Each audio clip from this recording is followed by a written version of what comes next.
तो चलिए आज की कहानी में हम चलते हैं एक ऐसी जगह जहां जिंदा और मुर्दा की दुनिया के बीच की लकीरें अक्सर धुंधली हो जाती हैं। ये एक ऐसी रात की कहानी है जब एक कब्रिस्तान में गम और डर का आमना सामना हुआ। कब्रिस्तान मतलब वो जगह जहां जिस्म को सुपुर्द खाक किया जाता है। पर सवाल ये है कि क्या आत्मा भी वहीं रह जाती है? कई लोगों का मानना है कि आत्माएं शरीर तो छोड़ देती हैं, पर कभी-कभी इस दुनिया को नहीं छोड़ पाती और अक्सर अपनी कब्र के पास ही भटकती रहती हैं। और हमारी आज की कहानी के बीच में है एक ऐसा ही बेटा जिसकी जिंदगी ने उसे बहुत ही कम उम्र में एक बहुत बड़ी जिम्मेदारी दे दी थी। ये कहानी है 16 साल के इकबाल की। इकबाल अपने बीमार अब्बू के साथ रहता था, जो चल फिर भी नहीं पाते थे। घर चलाने के लिए वो बेचारा सड़क पर जूते पॉलिश करता था। लेकिन कुछ ही महीनों में उसके अब्बू की बीमारी इतनी बढ़ गई कि उनका देहांत हो गया और इकबाल इस पूरी दुनिया में बिल्कुल अकेला रह गया। हालत ये थी कि उसके पास इतने पैसे भी नहीं थे कि वो अपने अब्बू को ठीक से विदा कर पाता। इसलिए उसने जैसे तैसे करके उन्हें एक कब्रिस्तान में अकेले ही दफन कर दिया। जब तक सब कुछ हुआ तब तक रात हो चुकी थी और वो उस वीरान कब्रिस्तान में अपने अब्बू की कब्र के पास अकेला खड़ा था। इकबाल अपने गम में डूबा हुआ था, लेकिन उसे क्या पता था कि उस रात उसका ये गम जल्द ही एक अनजाने खौफ में बदलने वाला है। बेबसी और अकेलेपन के एहसास के साथ उसने सोचा कि अब घर लौट जाना चाहिए। वो जैसे ही कब्रिस्तान के गेट की तरफ बढ़ा, तभी उसे पीछे से किसी ने आवाज दी, एक बहुत ही धीमी और बहुत जानी पहचानी आवाज, इक्कू। वो वहीं का वहीं जम गया, सहम गया। इक्कू? ये नाम तो सिर्फ उसके अब्बू प्यार से लेते थे। उसे लगा शायद दुख की वजह से उसके कान बज रहे हैं। ये बस उसका वहम है और कुछ नहीं। पर तभी वो आवाज फिर गूंजी, इस बार बिल्कुल साफ। मेरे बेटे इक्कू, मुझे बहुत प्यास लगी है। बेटा जरा पानी पिला दो।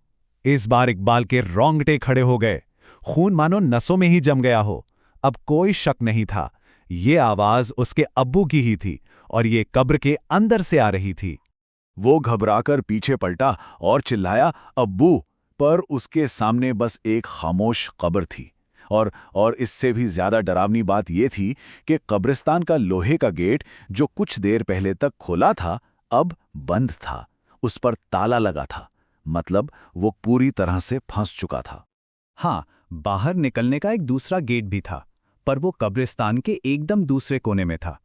इसका मतलब था कि इकबाल को अब अंधेरी रात में पूरे कब्रिस्तान के बीच से होके गुजरना था और यहीं से शुरू हुई उसकी जिंदगी की सबसे खौफनाक रात। अंधेरे में आगे बढ़ते हुए उसकी नजर एक कब्र के किनारे बैठे एक आदमी पर पड़ी। वो बड़ा अजीब तरीके से अपने घुटनों में सिर दिए बैठा था। इकबाल को लगा शायद वो भी किसी अपने के गम में बैठा होगा। इकबाल ने उसे आवाज दी, पर कोई हरकत नहीं हुई। वो हिम्मत करके पास गया और जैसे ही उसके कंधे पर हाथ रखा, उस आदमी ने झटके से अपना सिर उठाया और एक खौफनाक आवाज के साथ उसकी गर्दन पूरी की पूरी 180 डिग्री घूम गई। उसका चेहरा बेहद भयानक था और उसकी लाल आंखें गुस्से में इकबाल को घूर रही थीं। इकबाल उसे देखते ही जोर से चीखा और बिना सोचे समझे बस भागता रहा। वो एक पेड़ के पास जाकर छिप गया। उसकी रूह कांप गई थी और तभी कुछ ही पलों में वहां इतना घना कोहरा फैल गया कि उसे कुछ भी दिखाई देना बंद हो गया। उस घने कोहरे में इकबाल को एक बच्चा भागता हुआ दिखा और उसके ठीक पीछे एक औरत भी भाग रही थी। बच्चा तो कोहरे में कहीं गायब हो गया, पर वो औरत ठीक उसके सामने आकर रुक गई। इकबाल की धड़कनें तेज हो चुकी थीं। जैसे ही कोहरा थोड़ा सा हटा, इकबाल ने जो देखा वो मौत से उसका सीधा आमना सामना था।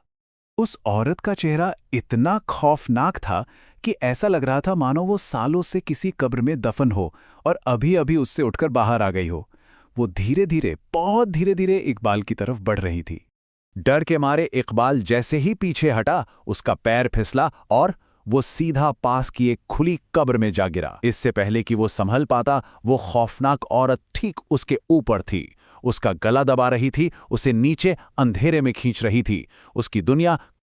जब लगा कि बस अब सब कुछ खत्म हो गया है, तभी एक ऐसी शक्ति ने उसे बचाया जो मौत की सरहदों से भी परे थी।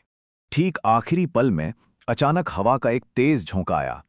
इकबाल को महसूस हुआ जैसे किसी मजबूत हाथ ने उसे पकड़ा हो और एक झटके में उसे कब्र से ऊपर खींच लिया हो। जब वो ऊपर आया तो उसने देखा कि दूर दूर तक वहां कोई नहीं था, वो अकेला था।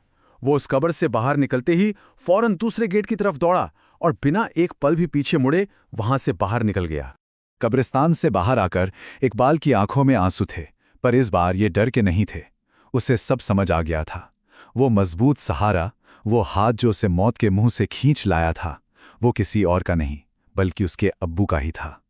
कब्र के उस पार से उसके अब्बू ने ही उसकी जान बचाई थी। उस रात के बाद इकबाल को एक बात बहुत अच्छी तरह से समझ आ गई, जो शायद इस पूरी कहानी का सार है। कि जो लोग हमसे प्यार करते हैं ना, वो अगर इस दुनिया से चले भी जाएं तब भी उनका प्यार कभी खत्म नहीं होता। वो एक साए की तरह हमेशा हमारी हिफाजत करते रहते हैं।